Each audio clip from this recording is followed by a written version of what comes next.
পদত্যাগের পর এই প্রথম প্রকাশ্যে বিবৃতি জগদীপ ধনখড়ের এবং নয়া উপরাষ্ট্রপতিকে অভিনন্দন জানিয়ে এবারে মুখ খুললেন প্রাক্তন উপরাষ্ট্রপতি। চিঠি লিখে সিপি রাধাকৃষ্ণনের সাফল্য কামনা।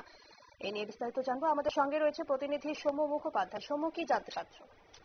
দেখো, গত 21শে জুলাই আচমকা উপরাষ্ট্রপতির পদ থেকে ইস্তফা দিয়েছিলেন জগদীপ ধনখড়। রাষ্ট্রপতি দ্রৌপদী মুর্মুকে চিঠি লিখে তিনি জানিয়েছিলেন যে শারীরিক পরিস্থিতির জন্য তিনি উপরাষ্ট্রপতির পদ থেকে ইস্তফা দিচ্ছেন। আর তারপর থেকে তিনি পুরোপুরি নিস্তব্ধ ছিলেন। তাকে নিয়ে প্রচুর বিতর্ক হয়েছে। তিনি নিখোঁজ বলে কপিল সিব্বালের তরফ থেকে রীতিমতো প্রস্তাবও দেওয়া হয়েছিল সংসদে, এবং এই বিষয়টি নিয়ে বিরোধী এবং শাসক বিজেপি জোটের মধ্যে তীব্র বিতর্ক হয় যে জগদীপ ধনখড়কে চাপ দিয়ে পদত্যাগ করতে বাধ্য করা হয়েছে। তিনি আগামী দিনে মুখ খুলবেন, সেটা বিজেপির পক্ষে বিপদ হবে।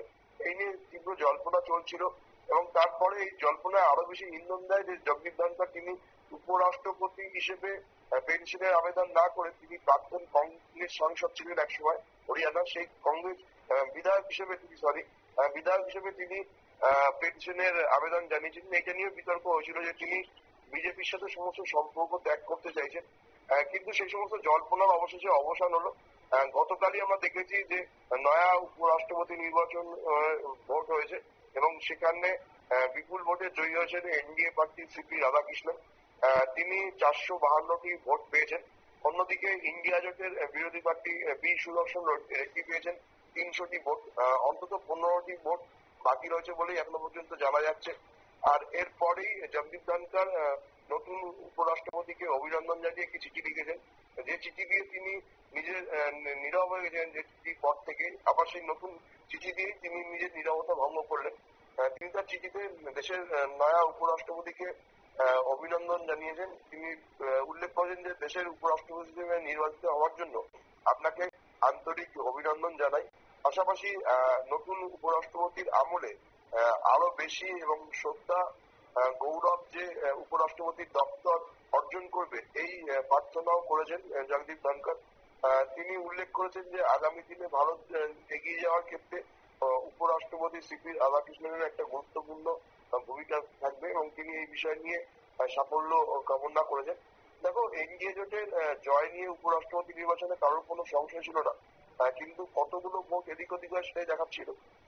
এনডিএর পক্ষে ভোট ছিল 425টা, কিন্তু সেখান থেকে এনডিএ আরো অতিরিক্ত ভোট পেয়েছে, প্রায় 27টার মতো ভোট অতিরিক্ত পেয়েছে।